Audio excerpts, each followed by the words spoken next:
முன்னாள் சட்டமன்ற உறுப்பினர் செந்தில் பாலாஜி சொல்லியிருக்காரு, இந்த 41 பேர் உயிரிழந்து எனக்கு மட்டும் சம்மன் அனுப்பியிருக்காங்க. அந்த நேரத்துல அனைத்து கட்சி நிர்வாகிகள், முக்கிய நிர்வாகிகள் பார்த்தாங்க, அவங்களுக்குலாம் அனுப்ப. கரூர்ல நான் உண்மையை சொல்றேங்கண்ணே, 41 அப்பாவி பொதுமக்கள் இறந்த பிறகு கரூர் மாவட்டத்தினுடைய மருத்துவமனைக்கு எந்த விளம்பரமும் ஆடம்பரமும் செய்யாம முதல்ல உதவிக்கு போனவர் என் பக்கத்துல எம்ஆர் விஜயபாஸ்கர் உட்கார்ந்துருக்கார். அவர் ஆபீஸ் வந்து பேசுறதுக்காக நான் சொல்ல, உடனடியா போன பாரதிய ஜனதா கட்சியினுடைய தலைவர் தொண்டர்கள் இங்க இருக்கிறார். உடனடியா போனவங்க.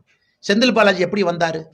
10 ஆம்புலன்ஸ் எடுத்துக்கிட்டு திமுக மருத்துவ அணி அப்படின்னு போஸ்ட் அடிச்சு ஒட்டிக்கிட்டு வந்து போட்டோ எடுத்து ஹாஸ்பிட்டல் போறதெல்லாம் லைவ் கவரேஜ் பண்ணி நடக்க நான் தான் ஃபர்ஸ்ட் போனேன்னு சொல்லி விடிய முதலமைச்சரை கூட்டிகிட்டு வந்து இன்னைக்கு நீங்க பாருங்க, தூத்துக்குடி விளாத்தி குளத்துல அந்த சகோதரியினுடைய போஸ்ட்மார்ட்டம் ரிப்போர்ட் இன்னும் நமக்கு வரல.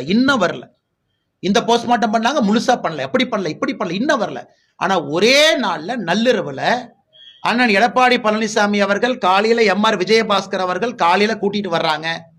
கொஞ்ச நேரத்துல செந்தில்நாதன் அண்ணன் என்னையை கூட்டிட்டு வர்றாங்க. அதுக்கு முன்னாடி ஒருத்தருடைய சடலம் இருக்கக்கூடாது என்பதற்காக விடிய உடல் கூராய்வு செய்து 3:30 மணி 4 மணிக்கு எல்லாத்தையும் கூட்டிட்டு போயிட்டு துபாயிலிருந்து பிரைவேட் ஜெட்ல உதயநிதி வந்தார். உதயநிதி எங்கிருந்து வந்தாருன்னா துபாயிலிருந்து பிரைவேட் ஜெட்ல வந்தார். திரும்ப அதே பிரைவேட் ஜெட்ல துபாய்க்கு போனார்.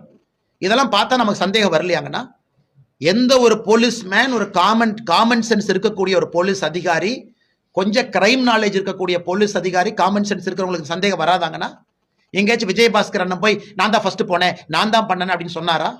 காப்பாற்றுவதற்காக இவர்கள் எல்லாம் பாடுபட்ட பொழுது விளம்பரம் செய்து கொண்டிருந்த செந்தில் பாலாஜி, சரி 10 ரூபா பாலாஜி என்று சொன்ன பிறகு செருப்பு எங்கிருந்து வந்துச்சு? கரூர்ல தானே வந்துச்சு. அதன் பிறகு செந்தில் பாலாஜியினுடைய நடவடிக்கை முன்னும் பின்பும். இவங்க போய் எனக்கு பர்மிஷன் கேட்கிறாங்க, விஜய் அவங்க கட்சியில சம்பந்தமே இல்லாத இடத்துல இங்க வந்து கொடுக்கறாங்க. அதுல திமுகவினுடைய முன்னாள் அமைச்சருக்கு சம்பந்தம் இல்லைன்னு நினைக்கிறீங்களா? அதனால செந்தில் பாலாஜி அவர்களை கண்டிப்பா சிபிஐ விசாரணை பண்ணணும். நாளைக்கு போறாரு. ஆனா ஒரு வாரமா பதறிட்டு இருக்காரு, எனக்கு தெரியல. ஒரு வாரமா ரொம்ப பதறாரு. பத்திரிகையாளர் நீங்க கேள்வி கேட்டா சலன் உங்க மேல பாயறாரு.